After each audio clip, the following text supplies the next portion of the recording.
Hello everyone, my name is Clancy and welcome to the Clan. So without further ado, let's get into this video. I hope you guys can see me because that would be embarrassing. I am in my hotel room. But other than that, let's get to the North Gauteng High Court. But before we get to the North Gauteng High Court, please do me a favor by smashing that like button. Because guys, I know every time when I'm a little bit absent, things kind of like go down, down, down. Please lift me up one more time. I know guys, I always ask a lot of you. This is for the reason of bringing more honorable members of the clan to come with their two IQs, rub them together and spark some of their own opinions, so that they can make sense of what's going on in Ratha's courtroom. Other than that, guys, I could not watch. As I told you, I am in a workshop, and yesterday I was doing a presentation that actually lasted almost 4 hours. So I could not watch. I could not watch at all. But before I went to bed last night, I kind of like, just grazed over what transpired. And I did hear that accused number one, that is Moses Sibia, did indeed see a doctor. I presume, if I heard, Baloy did report that he's seen a doctor, and they confirmed that indeed he has seen a doctor. I'm not quite sure if they got the medical certificate and submitted it. And I think they did because it was put as an exhibit. And so, yeah, he did, and turns out that he was given some medication, and he said that he is ready to proceed with the trial. I guess he's feeling a little bit better, which was great. And then Sibanda took the floor. Before Sibanda took the floor, Baloy came with new evidence. And I'm like, the audacity of keeping this court as long as they already have, with numbers that don't end. Baloy still submitted some few things. I was like, oh, come on. But other than that, Sibanda took the floor, and the numbers continued. He continued with the numbers, and he continued with the numbers, and he continued with the numbers. And I'm like, you know what? I am going to bed. This is like tedious.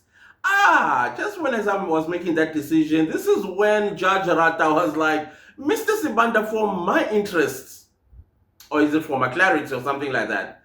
He wanted to know, where are we going with these numbers that keep going on and on and on and on. I'm like, Judge Ratha, after how many days? Because you were supposed to ask Sibanda on the second day, where are you going with this, sir? Because the entire day, yesterday and today, and the previous days that Pinky was ill and we adjourned early, it was about these numbers. And he asked how many, almost 2 weeks later, about where's Sibanda going with this? And of course, Sibanda was like, there is a whole point about these numbers that accused number 2 always had his phone on him. And then he was always communicating on the cell phone while he was incarcerated, until it was confiscated from him in February of 2021. And I'm like, this is ridiculous. Even for Sibanda, because you could see it in his face that, now I have to tell this lie. This lie. Sibanda, accused number 2, this is Bongani Ntanzi, was using his cell phone while he was in custody, when he was taken all over Gauteng as well as Northwest, and his phone would ring and have a communication. This cell phone, I want to know, how was he charging it? How was he recharging airtime with it? Can Pinky also tell at what point and how much airtime that was uploaded or loaded into that phone in order for him to have made those calls for the past 7 months since his incarceration? You see, this is why I want to see the content or hear the content of these phone calls. And Sibanda says that these phone calls are between Tanzi and his ex-girlfriend. So can we have the ex-girlfriend understand? I don't know whether it's for the defense or for the state. If it's just for the state, let the defense climb on top of her. I mean, figuratively, of course. Let them really push her against the corner and question her credibility, her integrity, and as well, if she ever loved Ntanzi, to be lying on the stand on him. If she's for the defense, I mean, she really has to tell the truth, which I think she would, that these are the people that were calling me using Dance's cell phone. And there's no right person in their mind, or a sober judge for that matter. So, that's, well, never mind. A sober judge will not believe the story that the state is telling about Ndanzi, who always had his cell phone with him in his pocket throughout the 7 months he was incarcerated. We already heard how the police work when they arrest a suspect. They search you. If they found a cell phone, they switch it off. They put it in a bag and take it to SAP 13. And if the investigators are interested in the content of what is in that cell phone, that is when they apply for Section 205 to the service provider of that particular cell, whether it's at Vodacom, MTN, Cell C, Telcom, or whatever the case is. And then once they get the 205s, that's when they are getting into the cell phone data. And then they take it to the analyst that was staying, and then it was Host, and then now it is Pinky. But where's the content? What did the content say happened between accused number 2 and his girlfriend? What conversations are these that they were having? So that I can believe that, Ndanzi had his cell phone throughout his incarceration for 7 months. He managed to hide this cell phone. Now, what are they going to do? Are they accusing him that he took the cell phone and pushed it up his cavity, the posterior? Because if that's the case, then I'm sure he can be taken to a medical examiner to check if indeed he has, injuries, stretch marks, stretching, or anything like that, so that we can determine that indeed he had his cell phone on him all this time. He had pushed it up his posterior. You get what I'm trying to say here? So Sibanda selling that story to me, I was like, bro, this is embarrassing. And you could tell that he doesn't believe it. He doesn't believe what he's telling the court, because it's not possible. If there's anything that is not possible, is this one.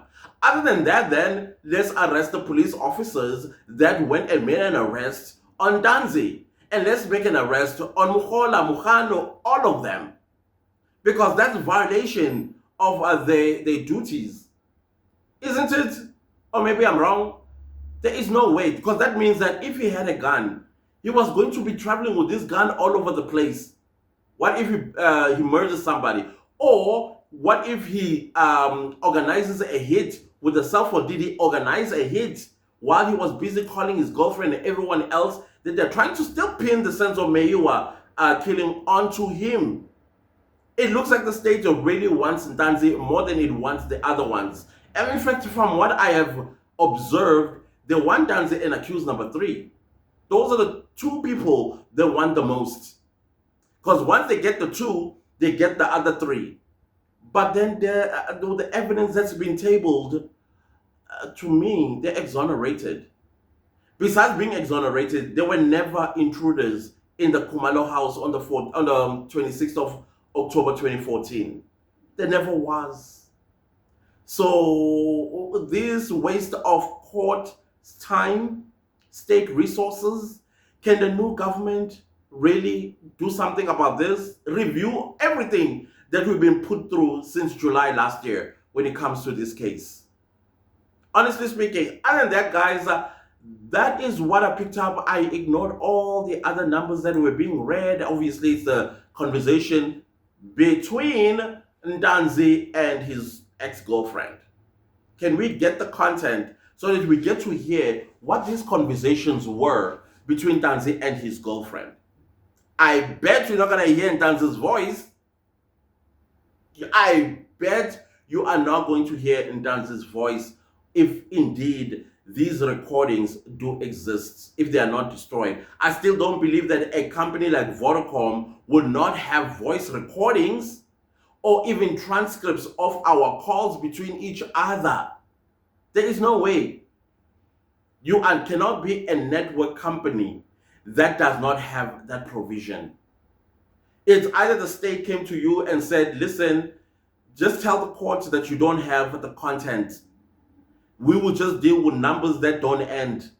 will call these numbers, and that number called that number, and that number called that number. It lasted this so long, and it took that tower, hey, and all of that. What is that? What does that even mean? Where are the conversations?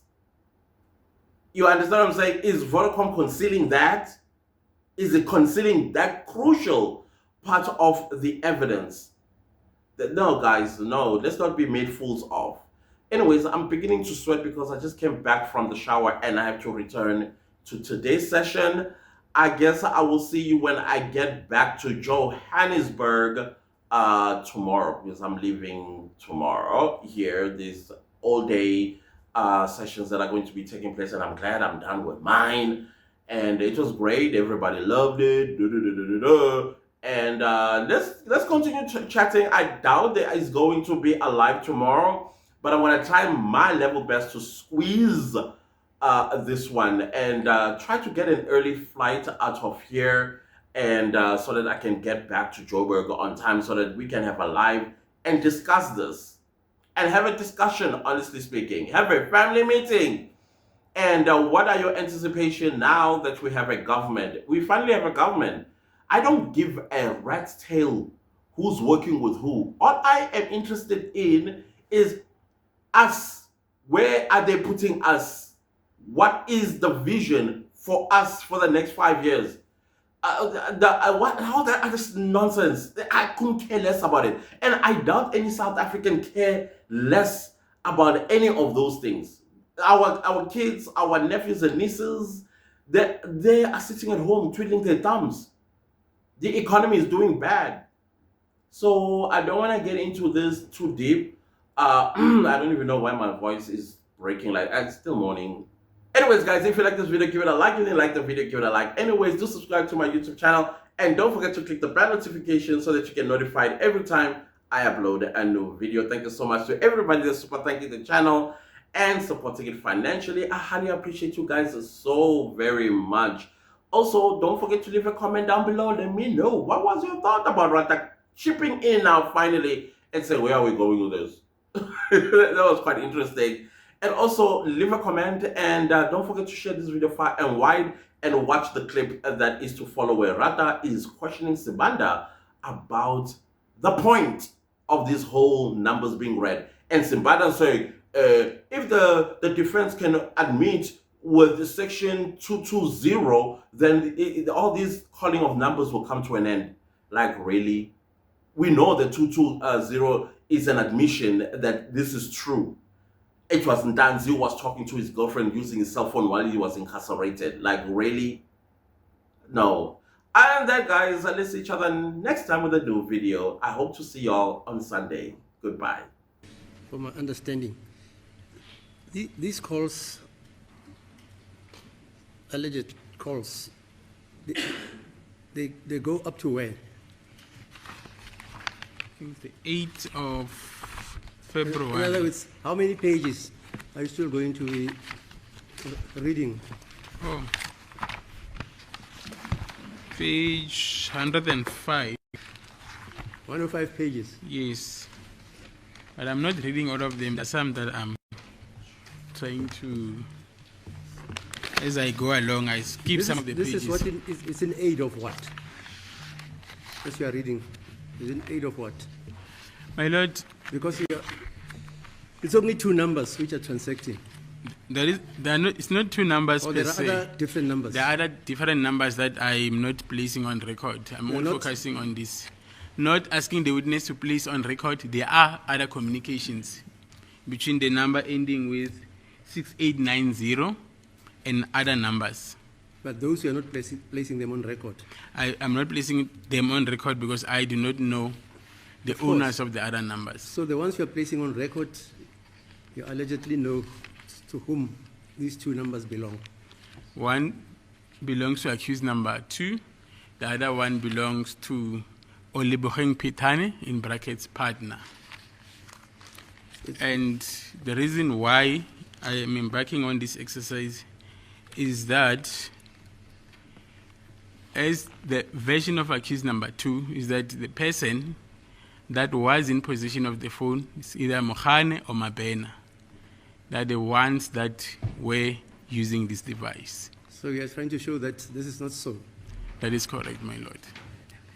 Mr. Ramsipidi, are we And the supposed to date- go through this? As the court persists, my lord, this data is this data. It's not going to change. That's the point. It speaks for itself, my lord. Yes. So why should we go on and on and on until Nelson Mandela is resurrected? Yes, my lord. I mean, I really? agree with the court. You can agree on the dates, for instance, Yes. and then you can have a separate sheet to say the calls were made on this and this and this and this and this date, Yes. instead of this witness reading this redundancy. As the court Is there no way you can shorten this, Mr. Sebadi? My lord, in fact, I think this section 205, previously when Mr. Advocate Baloyi was dealing with it, we had considered in terms of Yeah, you section considered the 220. tower, I remember. Yes, yes. But now you see the number was not considered according to Mr. Sebadi. But my lord, I've consulted on this yesterday when Yeah. we asked for consultation, and we do consider that this number belongs to the ex-girlfriend of accused number 2. I've also spoken to her about this number, so it's not an issue that we will have to hammer over and over that these transactions, because we consider the transactions that they speak for themselves, my lord. Yes, sir. What is the state's attitude? My lord, the state will be happy if the defense, on behalf of accused number 2, can make section 220 admissions admitting to these facts. Then we can put it to rest. Then we'll move to other. Can do that. Okay. Mr. I understand from Mr. Ramusipili that they can concede to that, my lord, and then we can curtail the process. As the court persists, it is indeed the true reflection, my lord, of our stance on this data.